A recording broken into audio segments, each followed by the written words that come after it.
So you take your micro SD card, you insert it into your computer. In this case, I'm using Windows to do all of this, but you can use Mac or even Linux to do all of this same sort of stuff. You just have to sort of reconfigure the instructions a little bit for those platforms.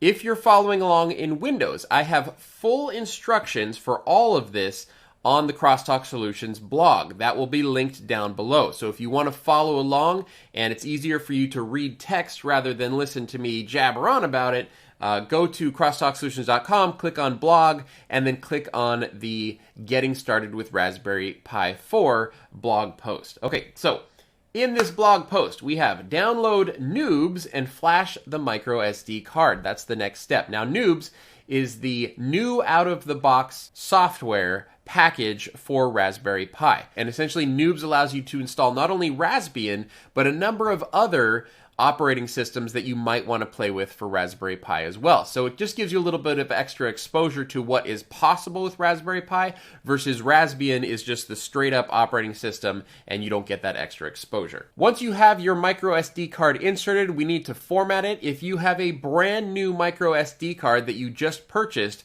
you can likely skip this step. You don't need to format it, but since I have an SD card that I've used before, I'm going to format it, and I'm going to format it using a program called SD Card Formatter. Here we have SD Card Formatter.